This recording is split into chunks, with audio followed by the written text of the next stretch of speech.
여러분 안녕하세요. 오늘 보여드릴 이야기는 평범해 보이는 한 가정의 깊은 상처와 비밀, 그리고 예상 밖의 반전으로 가득 찬 감동 드라마입니다. 잠깐 지금 영상을 보고 계신다면 딱 30초만 멈춰주세요. 그 사람들이 당신을 진심으로 사랑한다고 확신하고 계신가요? 그런데 만약 그 확신이 처음부터 완전한 거짓말이었다면 어떻겠습니까? 당신이 피땀을 흘려번 돈을 마치 자기 지갑처럼 꺼내가면서 뒤에서는 당신을 말 못하는 바보, 부려먹기 딱 좋은 호구라고 낄낄대며 비웃고 있었다면요. 이 이야기는 실화를 바탕으로 재구성한 한 남자의 처절한 밑바닥 인생과 소름 끼치는 반전 복수극입니다. 등장인물과 지명은 일부 각색되었습니다. 영상을 시작하기 전에 구독과 좋아요 한 번씩만 눌러주세요. 그 클릭 하나가 이 억울한 사연을 세상 밖으로 꺼내는 유일한 힘이 됩니다. 알림 설정까지 해두시면 다음번에는 더 화끈하고 통쾌한 사이다 이야기로 찾아오겠습니다.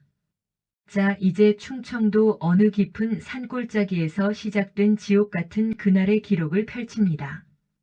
1990년대 초반 충청도 괴산의 어느 산골짜기. 하늘에 커다란 구멍이라도 뚫린 것처럼 장맛비가 쏟아져 내리던 밤이었습니다. 낡은 기와 지붕 사이사이로 빗물이 줄기를 이루며 새어들고 아궁이 불길은 습기에 먹혀 연기만 매캐하게 내뿜던 그 부엌. 12살 재열은 그 독한 연기를 온몸으로 뒤집어 쓴 채 쌀을 씻고 있었습니다. 고사리 같은 손이라는 말은 이 아이에게 어울리지도 않았습니다. 12살짜리 아이의 손등이 마치 노인처럼 쩍쩍 갈라져 찬물에 닿을 때마다 핏물이 스며 나오고 있었으니까요. 비명이 터져 나올 법도 했습니다. 그런데 재열은 아랫입술을 꽉 깨문 채 소리 하나 내지 않았습니다. 정확히 말하면 내지 못했습니다. 이 집에서 소리를 내는 건 곧 매질을 자청하는 것이었으니까요. 야, 이문디 자식아. 밥 타는 냄새 안 나냐? 술에 절어 기름진 혀로 내뱉는 아버지의 고함 소리. 그 소리에 맞장구라도 치듯 방 안에서 첫째 제식의 날카로운 비아냥이 흘러나왔습니다. 아버지, 셋째 저거 원래 좀 모자라잖아요. 그냥 냅두세요. 밥이나 해오라 그래요. 재열은 보았습니다. 문틈 사이로 보이는 형제들의 기름진 얼굴과 그 등 뒤로 선명하게 비치는 따뜻한 불빛을, 그리고 차디찬 부엌 바닥에 쪼그려 앉아 피 흘리는 손으로 쌀을 씻고 있는 자신의 그림자를. 내 언젠가는 이 지옥을 통째로 불살라 버리리라. 12살 아이의 눈동자 안에서 그날 처음으로 무언가가 타오르기 시작했습니다. 그것은 분노였습니다. 그러나 아직 누구도 알아채지 못했습니다. 불씨는 제 아래 깊숙이 묻혀 있었으니까요. 이 집에는 5 남매가 살고 있었습니다. 그런데 말이 남매지 재열에게 주어진 자리는 가족 구성원이 아니라 그냥 부속품이었습니다. 아무도 그 사실을 이상하게 여기지 않았습니다. 마치 처음부터 그렇게 정해진 것처럼 모두가 당연하게 받아들였습니다. 첫째 제식은 교활하기 짝이 없는 인물이었습니다. 겉으로는 허허실실 웃으면서 집안의 분위기를 부드럽게 이끄는 척했지만 뒤에서는 재열이 남의 집 농사일을 해서 번 용돈까지 아무렇지도 않게 빼서 술을 사 마시는 인간이었습니다. 더 소름 끼치는 건 둘째 재순이었습니다. 그는 가끔 재열의 머리를 쓰다듬으며 우리 재열이 고생하네 하고 속삭이곤 했습니다. 그런데 다음 순간 남은 설거지를 몽땅 떠넘기고 자기 방으로 쏙 들어가 버렸습니다. 그 미소가 얼마나 무서운 것인지 재열은 나중에서야 깨달았습니다. 넷째 재우와 막내 재숙은 셋째 형을 이름으로 부른 적이 없었습니다. 야 셋째, 아니면 야 일꾼. 그것이 전부였습니다. 재열이 학교 수업을 마치고 논일까지 해서 번 돈을 이 형제들은 당연하다는 듯 가져다가 고기를 사 먹고 자기들 옷을 사입었습니다. 그들이 상 앞에서 고기를 씹으며 웃음꽃을 피울 때 재열은 부엌 한 귀퉁이에서 찬밥에 물을 말고 쉰 김치 한 조각을 얹어 먹으며 그 웃음소리를 뼈에 새겼습니다. 한 번도 숟가락을 집어 던지지 않았습니다. 한 번도 울음을 터뜨리지 않았습니다. 그저 조용히 조용히 새겼습니다. 중학교 시절 또래 아이들이 교실에서 수학 공식을 외울 때 재열은 새벽 산비탈에서 나무를 하고 있었습니다. 공부가 싫어서가 아니었습니다. 공부를 할 수 없는 집안이었기 때문입니다. 그날은 유독 산이 미끄러웠습니다. 가파른 비탈을 내려오다 발이 헛디디면서 재열의 왼손 손가락이 낫에 깊게 베이고 말았습니다. 눈 위로 선홍빛 피가 뚝뚝 떨어졌습니다. 그 순간에도 재열은 비명을 지르지 않았습니다. 그냥 입술을 꽉 깨물고 반쯤 눈을 감은 채 집으로 기어 내려왔습니다. 피 흘리는 손을 들고 대문을 넘어서는 아들을 보고 아버지가 내뱉은 첫 마디를 들어보세요. 야, 이 미련한 놈아. 나무는 어디다 버리고 빈손으로 와. 걱정 한마디 없었습니다. 병원 한 번 데려가는 법도 없었습니다. 아버지에게 재열은 사람이 아니라 그냥 나무를 해오는 도구였습니다. 도구가 고장났을 때 걱정하는 주인은 없습니다. 고장났으면 더 세게 다그치는 것이 전부였습니다. 매질이 돌아왔습니다. 재열은 피 흘리는 손을 등 뒤로 감추고 헛간으로 기어 들어갔습니다. 거기서 소 여물을 끓이며 혼자 소리를 죽여 울었습니다. 소가 커다란 눈으로 재열을 바라보았습니다. 그날 재열에게 가장 따뜻한 눈빛을 보내준 존재는 사람이 아니라 소였습니다. 재열은 그때 깨달았습니다. 이 집에서 자신이 살아남을 방법은 오직 하나, 침묵뿐이라는 것을. 말을 하면 매가 돌아오고 감정을 드러내면 비웃음이 쏟아졌습니다. 그래서 재열은 결심했습니다. 모든 감정을, 모든 슬픔을 가장 깊은 지옥 바닥에 파묻어 버리기로. 그날부터 재열의 얼굴에서 표정이 사라졌습니다. 웃지도 않고 울지도 않고 화내지도 않았습니다. 사람들은 그걸 보고 저애 좀 이상한 것 같다고 수군거렸습니다. 아무도 몰랐습니다. 그 무표정 뒤에서 무언가가 천천히, 아주 천천히 칼처럼 갈리고 있다는 것을. 고등학교 졸업식 날이었습니다. 운동장 가득 학부모들의 웃음소리와 박수소리가 울려 퍼지던 그날 재열의 옆자리는 텅 비어 있었습니다. 아무도 오지 않았습니다. 아무도 올 생각이 없었습니다. 재열은 혼자 졸업장을 받아들고 터덜터덜 집으로 돌아왔습니다. 그의 손엔 꽃다발 하나 없었습니다. 축하해주는 사람도 없었습니다. 대문을 넘어서는 순간 첫째 재식이 방에서 나오며 종이 한 장을 내밀었습니다. 야, 셋째. 너 이제 성인이지? 여기 아버지 농협빚 3천만 원. 내 명의로 돌려놨어. 내가 갚아. 우린 대학 가야 하잖아. 고등학교를 갓 졸업한 18살 청년에게 3천만 원짜리 빚 문서를 졸업 선물로 건네준 것입니다. 그것도 원래 아버지가 도박판에서 날린 빚이었습니다. 그 돈으로 나머지 형제들은 대학을 가고 옷을 사고 밥을 먹겠다는 것이었습니다. 재열은 그 빚 문서를 가만히 내려다보았습니다. 오랫동안 아무 말이 없었습니다. 그러다 고개를 들어 재식을 정면으로 바라보았습니다. 10년 만에 처음으로 상대방의 눈을 똑바로 쳐다본 순간이었습니다. 갚겠습니다. 대신 다시는 제 인생에 참견하지 마세요. 그것이 재열이 10년 만에 내뱉은 가장 긴 문장이었습니다. 재식은 픽 웃으며 등을 돌렸습니다. 저 병신 같은 게 폼은 잡네. 그런데 재식은 몰랐습니다. 그 순간 재열의 눈동자가 완전히 달라졌다는 것을. 슬픔도 없고 공포도 없고 분노조차 아닌 그 무엇. 마치 모든 것을 이미 결정해버린 사람의 눈빛이었습니다. 이 종이 한 장이 너희를 내 발 아래 무릎 꿇게 만들 첫 번째 열쇠가 되리라. 서울로 올라온 날 재열의 주머니 속에는 버스비를 제외하고 단 돈 2만 원이 전부였습니다. 연고도 없고 학력도 없고 백도 없었습니다. 있는 것은 오직 이를 악물고 버티겠다는 다짐 하나뿐이었습니다. 재열은 건설 현장 바닥부터 기었습니다. 남들이 8시간 일할 때 재열은 18시간을 일했습니다. 낮에는 무거운 철근을 날랐고 밤에는 남의 건물 화장실 청소를 했으며 새벽에는 신문 배달을 뛰었습니다. 잠은 고시원 반지하 단칸방에서 서너 시간이나 잘까 말까 했습니다. 겨울이 되자 발가락에 동상이 걸렸습니다.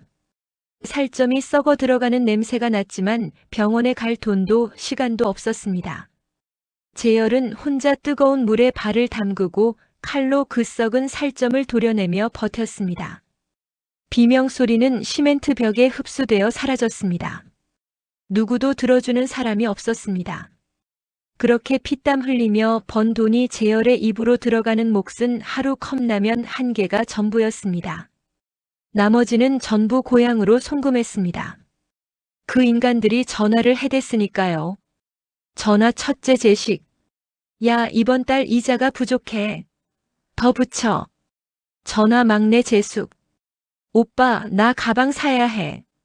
돈 보내줘. 재열은 전화기를 쥐고 이를 갈았습니다. 하지만 단 한마디도 거부하지 않았습니다. 그저 묵묵히 알겠다고 하고 돈을 붙였습니다. 붙이면서 속으로 이렇게 되뇌었습니다. 마음껏 써라.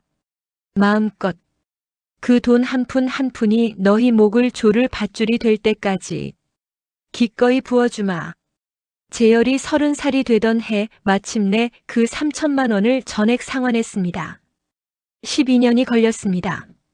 12년 동안 손가락 하나 제대로 피지 못하고 오로지 일만 하며 살아온 시간이었습니다. 재열은 작은 전세방 하나를 얻은 것을 기념 삼아 고향에 내려갔습니다.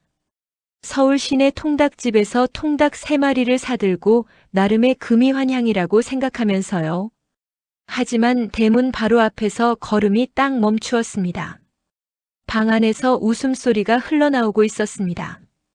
그 웃음소리 속에서 재열이 알아들을 수 없었으면 좋겠다고 생각했던 말들이 또렷하게 들려왔습니다.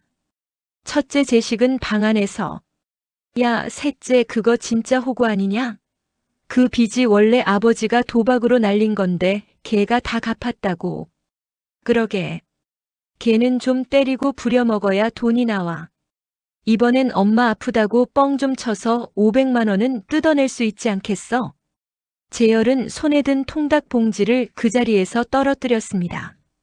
흙바닥에 뒹구는 통닭 위로 빗물이 쏟아졌습니다. 재열은 한 발짝도 앞으로 나아가지 못했습니다. 12년이라는 세월 동안 단 한 번도 흔들리지 않던 심장이 그 순간 돌처럼 굳어서 깨지는 소리가 들렸습니다. 가족이라는 단어가 완전히 허물어지는 소리였습니다. 재열은 대문을 열지 않았습니다. 흙바닥에 뒹구는 통닭을 바라보다가 천천히 몸을 돌렸습니다. 다시는 이 대문 앞에서 무언가를 기대하며 서지 않겠다고 그 자리에서 다짐했습니다. 가족? 아니다. 그날 밤 재열은 충청도 달천 강가에 홀로 서 있었습니다. 강물은 빗속에서도 묵묵히 흘렀고 재열의 발 아래로 검은 물결이 차갑게 부서졌습니다. 뛰어들려 했습니다. 세상에 단 한 명의 내 편도 없는데 살아서 무엇 하나 싶었습니다. 12년을 버텼는데 그 12년이 전부 거짓말이었다는 것이 너무 억울해서 그냥 이 강물 속에 다 가라앉혀 버리고 싶었습니다. 그런데 그 순간 강물에 비친 자신의 얼굴을 보았습니다. 너무나 처참하고 너무나 억울해서 참아 죽지도 못하겠는 그 얼굴. 죽는 건 내가 아니다. 너희들이 내 발밑에서 목숨을 구걸하게 만들겠다. 뼈저리게 아주 처절하게. 재열은 강가에서 소리를 질렀습니다. 오래 질렀습니다. 강풍이 그 비명을 삼켜버렸지만 그 순간 재열의 눈빛은 완전히 다른 무언가로 탈바꿈했습니다. 슬픔은 분노가 되고 분노는 얼음처럼 차가운 설계가 되었습니다. 서울로 돌아온 재열은 완전히 다른 사람이 되어 있었습니다.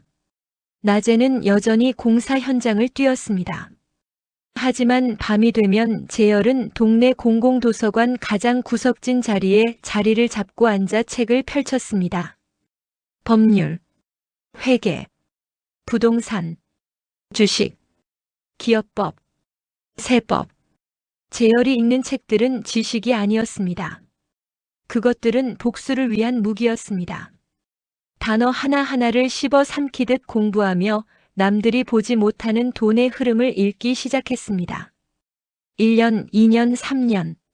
재열의 눈 아래로 다크서클이 짙어졌지만 도서관 사서 선생님은 그 자리에 매일 밤 앉아있는 청년을 기억하게 되었습니다. 언젠가 사서 선생님이 말했습니다. 도서관 사서. 젊은이, 뭐가 그렇게 급합니까? 눈이 붉어졌어요. 죽기 전까지 갚아야 할 빚이 있습니다. 그 빚은 돈이 아니었습니다. 재열이 말한 빚은 12년의 시간이었습니다. 재열은 5년째 되던 해 첫 번째 작은 사업을 시작했습니다. 노가다로 번 돈과 아끼고 아낀 저축, 그리고 5년간 갈아온 지식을 바탕으로 건설 자재 유통 소규모 사업체를 차렸습니다. 처음 1년은 적자였습니다. 두 번째 해에 겨우 본전이 났습니다. 세 번째 해에 재열은 처음으로 직원 1명을 채용했습니다. 그 직원은 후일 재열그룹의 핵심 임원이 됩니다. 10년이 지났습니다.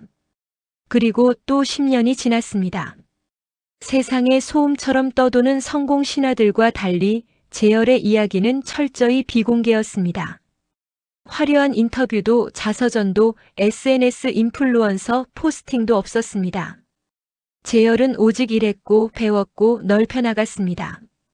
그러는 사이 그가 세운 회사는 국내 재계 서열 12위에 이름을 올렸습니다. 건설, 물류, 부동산 개발, 호텔업에 이르는 복합그룹. 수천 명의 직원. 서울 도심 한복판에 우뚝 선 40층짜리 본사 건물. 재열은 그 꼭대기층에 자신의 집무실을 두었습니다. 그런데 이 모든 것들 중 가장 놀라운 사실이 있었습니다. 재열은 그 어디에도 자신의 얼굴을 노출시키지 않았다는 것입니다. 회사 홈페이지에 회장 프로필 사진은 없었습니다. 이름 석자는 있었지만 사진도 이력도 나이도 공개되지 않았습니다. 재순과 재숙은 서울에 살고 있었습니다. 두 사람은 그날 별 생각 없이 지하철을 타고 강남 일대를 돌아다니다가 어느 거대한 회사 본사 건물 앞에 멈춰 섰습니다. 유리벽을 통해 보이는 로비는 웬만한 호텔 로비보다 화려했습니다. 대형 조각품이 중앙을 차지하고 있었고 양복 차림의 직원들이 분주하게 오가고 있었습니다. 그냥 지나치려는데 재순의 발이 굳었습니다. 로비를 가로질러 걷고 있는 한 남자를 보았기 때문입니다. 검은 슈트에 흰 셔츠, 타이 하나 걸치지 않았지만 주변의 모든 사람들이 자연스럽게 그에게 시선을 두고 있었습니다. 걸음걸이, 자세, 시선의 방향. 그 남자의 모든 것이 묵직했습니다. 재순의 입에서 숨이 새어나왔습니다. 저 사람 혹시 셋째 아니야? 재숙이 눈을 크게 뜨고 유리 너머를 응시했습니다. 설마, 저 사람이 왜 여기 있어? 그러나 그 남자의 걸음 방향, 뒷모습의 실루엣, 귀 뒤 작은 흉터 하나까지 두 사람의 기억 속 12살 재열의 흔적이 겹쳐 보였습니다. 두 사람이 주출입문으로 들어서려는 순간 안내 데스크의 직원이 자연스럽게 앞을 막았습니다. 안내 직원, 안녕하세요. 방문 예약 있으시면 확인해 드리겠습니다. 예약이 없었습니다. 용건도 없었습니다. 두 사람은 쩔쩔매다가 결국 로비 밖으로 밀려나오고 말았습니다. 유리문이 닫히는 그 남자의 뒷모습을 바라보며 재순의 손이 떨렸습니다. 집으로 돌아온 재수는 스마트폰을 집어들고 회사 이름을 검색했습니다. 재계 서열 12위, 계열사 23개, 임직원 4,800여 명. 그런데 회장에 대한 정보는 거의 없었습니다. 이름 석자, 그리고 무분규 창업, 국내 건설 물류 분야 급성장이라는 단 한 줄의 소개가 전부였습니다. 사진이 없었습니다. 나이도 없었습니다. 출신 학교도 이력도 없었습니다. 재순의 손가락이 굳었습니다. 검색 결과 속 이름 석자가 바로 재열의 이름과 완전히 같았습니다. 세상에는 같은 이름을 가진 사람이 얼마든지 있습니다. 하지만 재순의 가슴 한가운데에서 무언가가 쿵 하고 내려앉았습니다. 인정하고 싶지 않은 소름 끼치는 직감이었습니다. 재순은 재숙에게 전화를 걸었습니다. 그리고 오빠들과 부모님에게도 연락을 돌렸습니다. 온 가족이 한자리에 모였고 다음 날 아침 다시 그 본사 건물 앞에 섰습니다. 그런데 이번에도 물음에 대한 대답은 차가웠습니다. 안내 직원, 회장님 관련 사항은 답변드리기 어렵습니다. 당연한 대답이었습니다. 세계 어느 대기업 본사에서 갑자기 찾아온 초라한 가족이라고 주장하는 사람들에게 회장의 신상 정보를 쉽게 내줄 리가 없었습니다. 며칠이 흘렀습니다. 재식이 이번엔 나머지 형제들을 모두 데리고 다시 그 건물을 찾았습니다. 이번에는 더 격식을 차린 복장이었습니다. 명함도 없고 예약도 없었지만 안내 데스크에서 사업 상담을 원한다고 했습니다. 안내 직원, 사업 상담은 담당 부서 이메일로 문의 먼저 주셔야 합니다. 죄송합니다. 또 막혔습니다. 형제들은 로비 한편에 우두커니 서서 어떻게 해야 할지 몰랐습니다. 그때였습니다. 회전문이 열리면서 검은 SUV 행렬이 지하 주차장에서 올라오는 기척이 났습니다. 잠시 후 회전문을 통해 양복 입은 수행원들에 둘러싸인 한 남자가 들어섰습니다. 외부 미팅을 마치고 복귀하는 길이었습니다. 그 남자의 얼굴이 눈에 들어온 순간 형제들은 모두 굳었습니다. 재식의 입이 벌어졌습니다. 재순의 가방이 흘러내렸습니다. 재우와 재숙은 서로 팔을 잡았습니다. 틀림없었습니다. 그 사람은 셋째 재열이었습니다. 하지만 그 재열은 그들이 기억하는 초라하고 말없던 그 셋째가 아니었습니다. 재열은 형제들의 존재를 알아채지 못한 채 곧장 엘리베이터 방향으로 걸었습니다. 아니, 알아챘을 수도 있었습니다. 하지만 눈길 한 번 주지 않았습니다. 엘리베이터 문이 닫혔습니다. 형제들은 한동안 아무 말도 하지 못했습니다. 재식이 가장 먼저 입을 열었습니다. 그런데 목소리가 떨렸습니다. 첫째 재식, 저거 진짜 셋째 맞지? 형제들은 안내 데스크에 다시 부탁을 넣었습니다. 회장님과 가족 면담을 원합니다 하고 직원은 잠시 내선 전화를 들고 확인하더니 놀랍도록 짧게 대답했습니다. 안내 직원, 회장님께서 잠시 후 접견실로 안내해드리라고 하십니다. 엘리베이터가 40층에서 열렸습니다. 한 층 전체를 사무실로 사용하고 있었습니다. 천장까지 통유리로 된 서울 전경 회의 테이블만 해도 12인이 넉넉히 앉을 크기, 한쪽 벽면을 가득 채운 법률 서적과 경제지 바인더들. 미술관에서나 볼 법한 조각품 하나가 창가에 놓여 있었습니다. 형제들은 문을 들어서는 순간 말을 잃었습니다. 재식은 이 공간이 얼마짜리인지조차 가늠이 되지 않았습니다. 재수는 자신의 낡은 핸드백을 뒤로 감추었습니다. 막내 재숙은 입술을 잘근잘근 깨물었습니다. 그 공간은 단순한 사무실이 아니었습니다.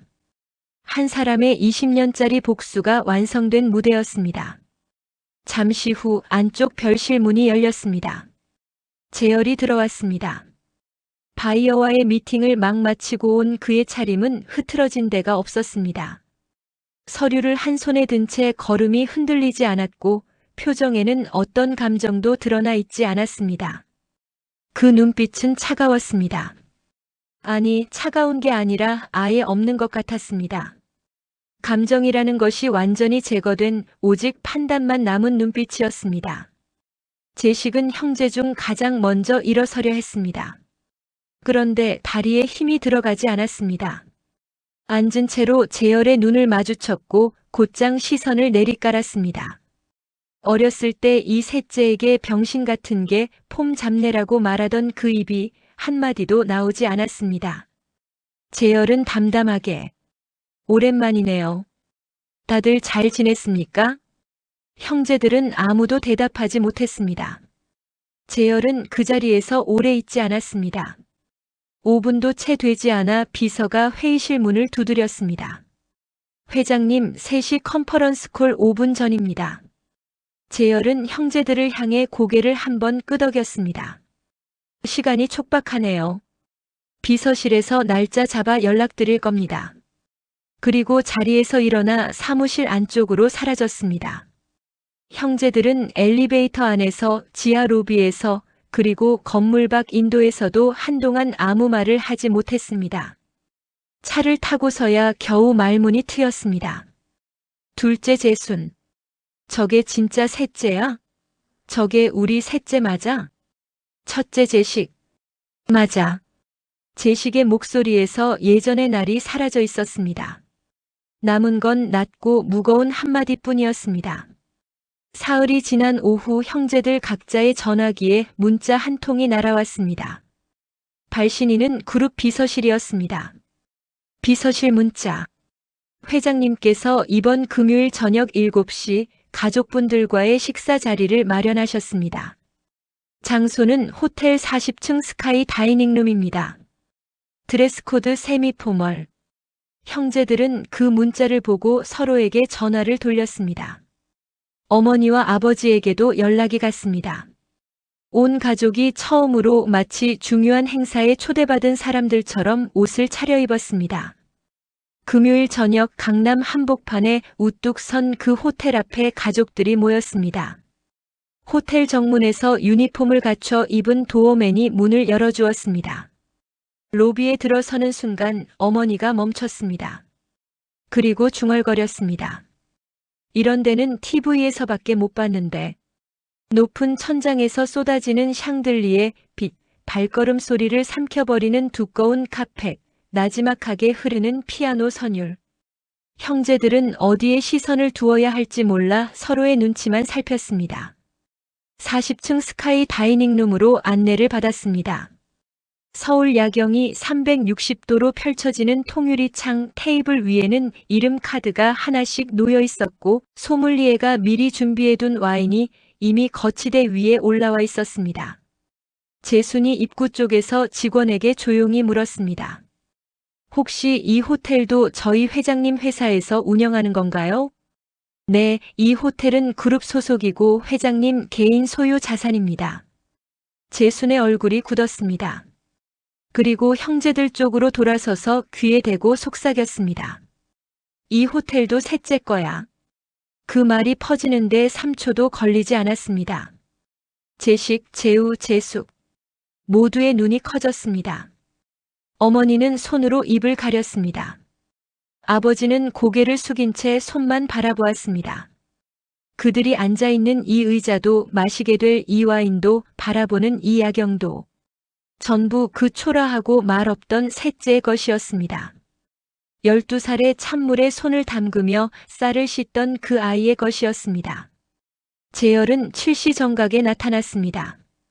직원들이 자연스럽게 동선을 열어주었고 재열은 그 가운데를 걸어 들어왔습니다. 테이블 상석에 자리를 잡으며 가족들을 한 사람씩 바라보았습니다. 웃지 않았습니다. 반갑다는 내색도 없었습니다. 오셨습니까? 앉으세요. 식사가 시작되자 형제들의 태도가 달라지기 시작했습니다. 제식이 먼저 어색하게 말을 꺼냈습니다. 야, 셋째야. 아니, 회장님. 그동안 고생 많았다. 내가 예전에 좀 잘못한 게 있지. 재열은 포크를 내려놓지 않았습니다. 고개도 돌리지 않았습니다. 그냥 와인 글라스를 들어 한 모금 마셨습니다. 제식이 말끝을 흐렸습니다. 그러자 이번에는 재순이 나섰습니다. 재열아, 누나가 그때 어렸고 몰랐어. 미안해. 앞으로 잘 지내자. 재숙은 눈물을 글썽이며 손을 뻗어 재열의 팔을 잡으려 했습니다. 재열이 자연스럽게 팔을 거두었습니다. 조용하지만 분명하게. 형제들 각자가 경쟁적으로 재열에게 잘 보이려는 모습은 보는 이로 하여금 한편으론 처참하고 한편으론 통쾌한 감정을 동시에 불러일으켰습니다. 예전에는 야 셋째 일꾼 이라고 부르던 사람들이 지금은 회장님 재열아 오빠를 번갈아 부르며 그의 눈빛을 읽으려 했습니다. 재열은 식사 내내 말이 없었습니다. 코스 요리가 하나씩 나올 때마다 형제들의 말이 이어졌습니다. 재열은 듣고 있었습니다. 그러나 눈빛은 아무것도 말해주지 않았습니다. 식사가 디저트 코스로 넘어갈 무렵 아버지가 처음으로 입을 열었습니다. 그 입에서 나온 첫 마디는 사과가 아니었습니다. 그래, 네가 이렇게 됐으면 이제 아버지 좀 편하게 해줘야지. 테이블이 조용해졌습니다. 형제들조차 숨을 멈추었습니다. 재열은 디저트 포크를 내려놓았습니다. 그리고 처음으로 아버지를 정면으로 바라보았습니다. 아주 오랫동안 바라보았습니다. 아버지는 그 시선을 받아내지 못하고 먼저 눈을 내리깔았습니다. 세상에서 가장 무거운 복수는 피를 보는 것이 아닙니다. 상대방이 스스로 고개를 숙이게 만드는 것입니다. 그날 재열이 아버지에게 한 말은 단 한마디도 없었습니다. 그냥 바라보았을 뿐입니다. 그런데 아버지는 먼저 시선을 피했습니다. 그것이 전부였습니다. 그것으로 충분했습니다. 재열의 손이 테이블 아래에서 가볍게 쥐어졌다가 풀렸습니다. 그 손끝에는 12살 겨울 찬물에 갈라지며 피를 흘리던 기억이 있었습니다. 그리고 그 기억은 이 순간 조용히 마무리되고 있었습니다. 식사가 끝났습니다. 재열이 먼저 자리에서 일어났습니다. 형제들이 일제히 일어났습니다. 아버지도 일어났습니다. 어머니는 눈이 붉어져 있었습니다. 제식이 한 걸음 앞으로 나서며 손을 내밀었습니다. 악수를 청하는 손이었습니다. 재열은 그 손을 잡지 않았습니다. 대신 재열은 가족들을 한 번씩 돌아보며 말했습니다. 저는 이제 어디도 부족하지 않습니다. 여러분이 제게 가르쳐준 것들 덕분입니다. 그러니 앞으로는 편하게 지내십시오. 그 말이 무엇을 의미하는지 그 자리에 있던 사람 중 몇 명이 제대로 이해했는지는 알 수 없습니다. 분노도 아니고 화해도 아닌 그 말. 나는 이제 당신들로부터 자유롭다는 선언이었습니다. 재열은 직원에게 가볍게 눈짓을 했습니다. 그리고 돌아서서 걸었습니다. 뒤를 돌아보지 않았습니다. 그것이 재열이 자신의 가족에게 보여준 마지막 모습이었습니다. 그날 이후 재열은 형제들에게 연락을 하지 않았습니다. 형제들이 먼저 연락을 넣으면 비서실에서 정중하게 받아 처리했습니다. 재열 본인이 직접 전화를 받는 일은 없었습니다. 제식은 한동안 사업이 어렵다며 도움을 요청했습니다. 재수는 자녀 학자금 문제를 꺼냈습니다. 재숙은 집을 사야 하는데 대출이 어렵다고 했습니다. 재열은 모든 요청에 대해 같은 방식으로 답했습니다. 비서를 통해 정확히 시중 이자율과 동일한 조건의 대출 계약서를 전달한 것입니다. 가족이기 때문에 더 주지 않았고 가족이기 때문에 덜 주지도 않았습니다. 딱 계약서대로였습니다. 제식이 한 번은 직접 찾아와 따졌습니다. 그래도 가족끼리 이렇게 냉정하게 할 수 있냐고. 그때 재열이 처음이자 마지막으로 이런 말을 했습니다. 형이 저한테 처음으로 가족처럼 대해주셨던 날이 언제였는지 기억하십니까? 저는 아직도 못 찾고 있습니다.